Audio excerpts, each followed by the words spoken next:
Lyca production Subaskaran மற்றும் red Jain movies தயாரிப்பில் உலகநாயகன் கமல்ஹாசன் நடிப்பில் பிரம்மாண்டமான இயக்குனர் சங்கர் இயக்கத்தில் இந்தியன் 2 வெற்றி நடை போடுகிறது. மின் கட்டண உயர்வை தமிழக அரசு மறுபரிசீலனை செய்ய வேண்டும் என விடுதலை சிறுத்தைகள் கட்சியின் தலைவர் தொல் திருமாவளவன் வலியுறுத்தியுள்ளார். அரியலூரில் அவர் அளித்த பேட்டியை சூப்பர் பைட்ஸ் பகுதியில் காணலாம். மின்கட்டண உயர்வு மக்களிடையே பெரும் விவாதத்தை ஏற்படுத்தியிருக்கிறது.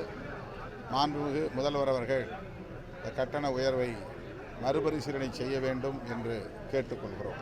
வழக்கம் போல அவர்கள் கார்ப்பரேட்டுகளின் நலன்களை முன்னிறுத்தி தான் பட்ஜெட்டை தயாரித்திருப்பார்கள் என்று நான் நம்புகிறேன். மக்கள் நலன்களை முன்னிறுத்திய பட்ஜெட் இதுவரையில் அவர்கள் தயாரித்ததில்லை. எனவே இப்போதும் நாம் அதை எதிர்பார்க்க இயலாது. சமூக விரோத சக்திகளை பொறுத்தவரையில் கட்சி, சாதி, மதம் என்பதையெல்லாம் கடந்து அவர்கள் கேங் என்கிற அடிப்படையில் தான் செயல்படுவார்கள். என்ன காரணத்திற்காக அவரை படுகொலை செய்தார்கள் என்பதுதான் இப்போது கண்டுபிடிக்க வேண்டிய ஒன்று. இதன் பின்னணியில் இருப்பவர்கள் யார் என்பது கண்டறியப்பட வேண்டும். அதனால்தான் உண்மை குற்றவாளிகளை கண்டுபிடிங்கள் என்று சொல்லுகிறோம்.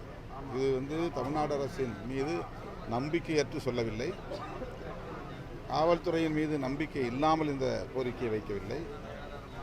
இது ஒரு வலைப்பின்னல் போல் நீண்டு கொண்டே போகிறது. இதற்கு பின்னணியில் யாரோ மாஸ்டர் பிளான் செய்திருக்கிறார்கள். அவர்கள் வரையில் புலனாய்வு நீட்டிக்கப்பட வேண்டும். அவர்களை கைது செய்கிற வரையில் புலனாய்வு நடைபெற வேண்டும் என்பதுதான் எங்களுடைய வேண்டுகோள்.